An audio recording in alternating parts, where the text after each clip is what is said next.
Have you ever received an unexpected email from a reader, student, or colleague saying your work helped them think differently, teach differently, or feel less alone? Have you ever paused and realized that a single article can influence ideas in the future in ways you never even imagined? Hey, co-authors. In this episode, we continue our joy-forward framing of academic publishing by focusing on what happens after publication. We explore the joy of impact beyond the CV, the often overlooked pleasure of collective scholarship, and the quiet meaning of leaving a scholarly trace that extends beyond any single project, role, or institution. So let's dive in.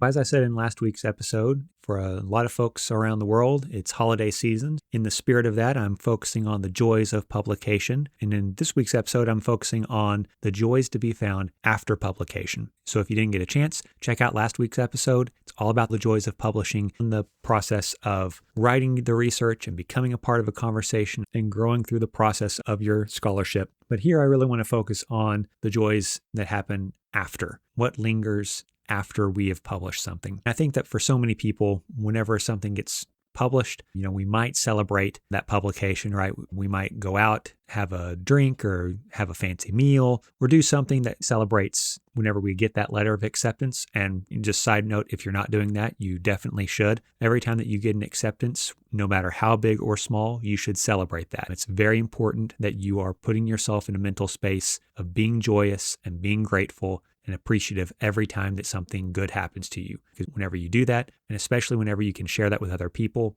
you're going to find that that is going to be the network of things that helps keep you propelled forward through the bad times, through those rejections and snarky comments from reviewers. But like I was saying, I think a lot of times, we might celebrate in the moment, but as soon as we're done with that celebration of the acceptance, we don't really think that much about our scholarship afterwards. We're so busy going on to the next project, doing the next part of our data collection or submitting another thing or teaching our classes or whatever it might be, that once something gets published 6 months after that, it's off our radar. We don't even really think about that. But that document is not dead. It's a living document. Other people are reading it. They're using it for their own research. They're assigning it in their classes. People are reading and digesting your work. Even though that document may not be on your radar, it is now a part of other people's experiences. And so I think it's really important for us to be appreciative of that and to really think about the gravity of what it means that our scholarship lives beyond the time that we get our acceptances, maybe even lives beyond us as scholars or even as people on this planet, that it might have an influence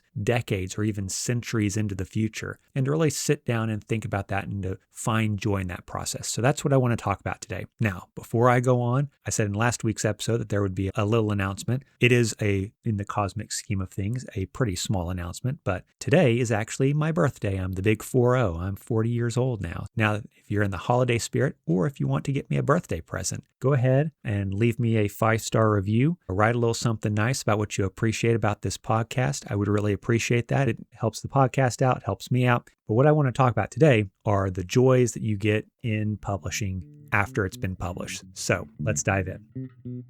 Are you interested in mastering scholarly writing, developing productivity, and increasing impact, all while staying healthy? Then welcome to the Publishing Academic Research Podcast. My name is Dr. Kyle Ruddick, and I'm a full professor and writing coach who's dedicated to making sure you break through whatever is stopping you from reaching your scholarly goals. I meet so many scholars who have creative, innovative, and daring ideas, but can never seem to get those projects from proposals to print. I want you to get your work in the hands of people who will read it and appreciate it. So let's get into this week's big idea. So the first thing that I wanted to address, and I've kind of touched on this a little bit already, is the idea that whenever we publish something, that work has merit and has impact beyond just what it does for us personally on our CVs. I think one of the things that I'm the most appreciative of whenever I publish something is whenever someone reaches out to me and they say, hey, I've used your work in a seminar that I'm teaching, and it would be really nice if you could zoom in and just talk to the class a little bit about what was going through your head whenever you wrote this article. Where do you see the field? What's your next project?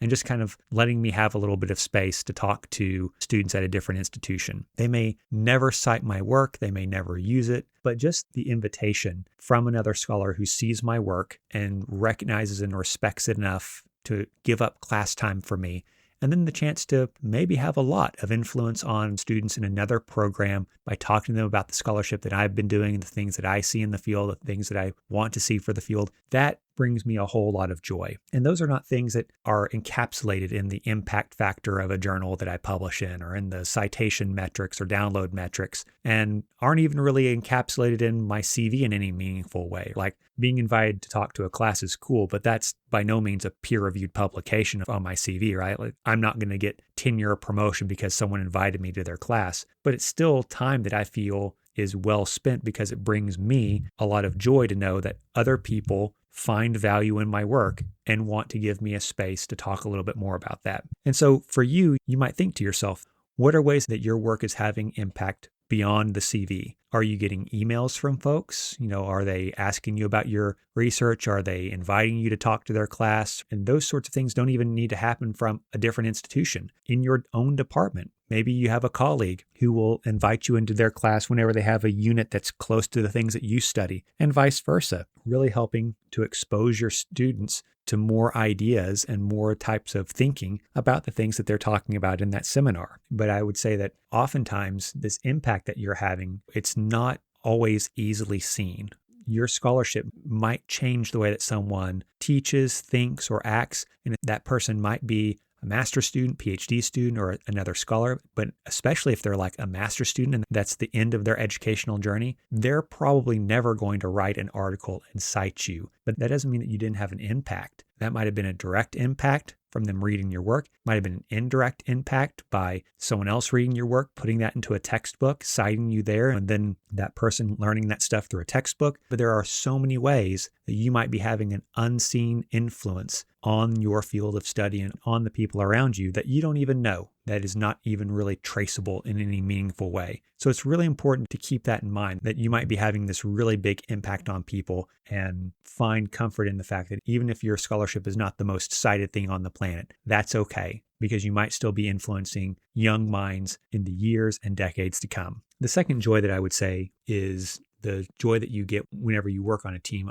with other people, right? I think a lot of people, especially in the humanities, there's a lot more of a bias towards single author work, whether that's a monograph or a book, article, whatever it might be. There's sort of this bias towards single authorship. I think that obviously the rules of your particular field and discipline dictate how you go forward in your career. And if your discipline says we only really accept single authored books as evidence of scholarly activity, well, then I guess you need to do single authored books. At the same time, I think some of the best ideas that I have had have been through interactions and collaborations with people that honestly, I wouldn't have even thought of whenever I was going through my doctoral program. My doctoral program, very heavy on like critical theory and postmodern philosophy as it relates to communication studies. No one there had any time and even less understanding of quantitative social science approaches to the study of communication. And the idea that you would collaborate with someone like that while you were a doctoral student would have been absolutely verboten. You would have been absolutely excommunicated by everyone if you had tried to write a quantitative statistical piece while you were in that program or collaborate with someone else who was doing that type of scholarship. But now here I am. I'm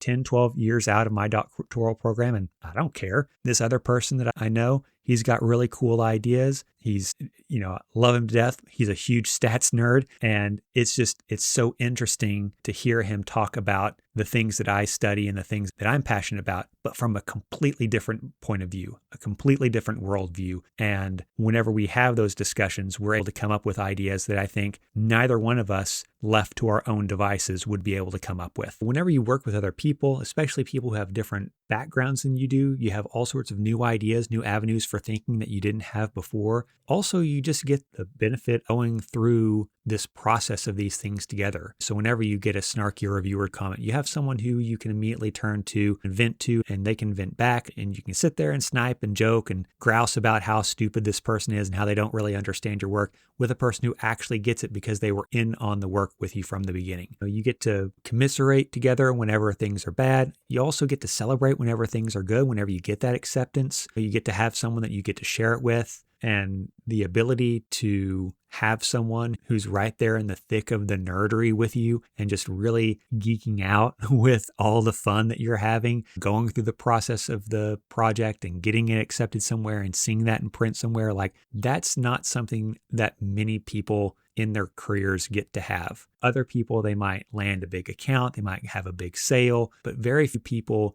get to experience the joy of an idea, having life breathed into it, and then seeing that living idea have an effect on their discipline and on the scholarly community that you're a part of. Our disciplines are oftentimes, especially I think more humanities driven stuff, is very driven towards single authorship. And even in the more social or natural sciences, even if it's not single author, then everything's about you being first author. But I think that at the end of the day, taking a step back from those sorts of things and really thinking to yourself, where am I finding collaboration? Where am I finding my fellow nerds? Where am I finding my fellow geeks at? And how can we have fun working through this idea in a way that no one else has thought of before? Like that is something that we need to recognize and be thankful for and appreciative of in our job, because a lot of people don't get that opportunity. The last joy that I would say is the idea that whenever we write, the work that we have leaves a trace of who we are and what we thought of as important around us.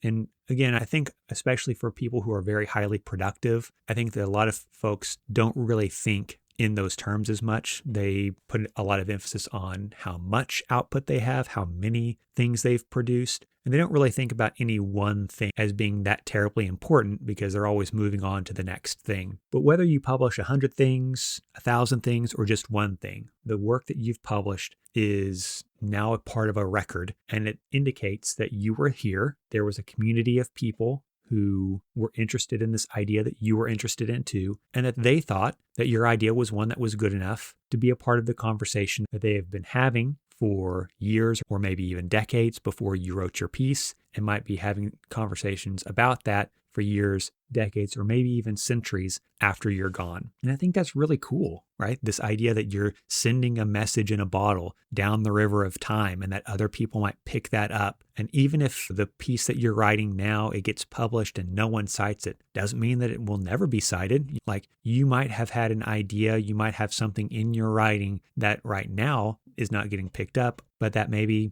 years or decades down the line, that's the thing that people think, oh, wow, like that was pretty smart. That was a smart thing that you said. I think recognizing that this is a part of the process of what we do calls on us to be humble, right? Like it's a humble joy that we should have whenever we're thinking about the effect that we have, because it's very easy, I think, to be ego-driven and prideful and really kind of a self-aggrandizing jerk whenever you're overly focused on the present. Like, what impact am I having right now? Are people citing me right now? Am I important right now? Those are all the wrong questions. That's the wrong sort of ethic to have, I think, in any of this. Instead, I think that a more humble and quiet approach to this joy is one that says that you might be helping someone you might not even get a chance to meet because they come after you so far into the future that there's never even a chance for them to have any communication with you, but that you might have an effect, whether small or profound, on that person. And I think that that should be a deeply humbling approach that we have to our scholarship, that the effect that we have might be one that we never even get to see or appreciate or enjoy or get rewarded for, but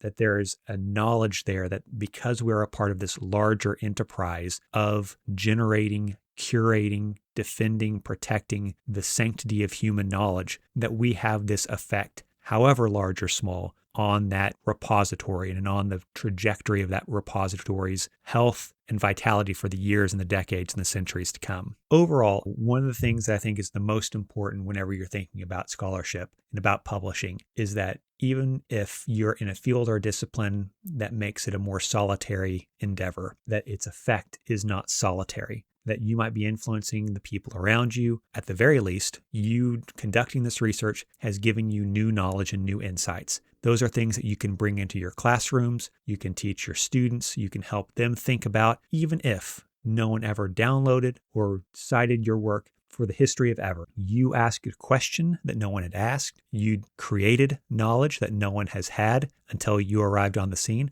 and you shared that with your students. And so every year that you do that, that is however many students that you teach who are now the better for you having conducted your research. And that's just at the base level. Like, you might be having a profound effect on people in your discipline, beyond your discipline, and maybe forever. Who knows, right? Who knows where your ideas will lead you? But you are in this position and in this career that allows you to explore that, and then through that exploration, build a community of people around you who are excited for the things that you're doing and who you're excited to read their stuff too. And through all of this, all of humanity then becomes the better for the work that we all do. So, as I said before, it's the holiday season, so I hope that you enjoyed focusing on the joys of publishing. As always, trying to find ways of making sure that this is the best resource that it can be for you. So if you have questions for me, ideas for episodes, problems that you're having, or anything else that you would like for me to address on this podcast, please reach out to me. My contact information is in the description below. I'm happy to talk about that stuff with you and also give you a shout out on the podcast if you want me to. Also, as the new year approaches, you might be starting to set up your new projects for the next year. If you'd like some help with that, my services as a writing coach are open right now. Again, in my contact description, there's a link for my calendar. You can set up an appointment with me. The first 30 minutes is free. And then through that conversation, we can figure out whether or not there's something that I can help you with. And if so, I'd love to be a part of your success because I love to see people grow and find joy in the process of publication. So thank you again, and I will see you in next week's episode in the new year.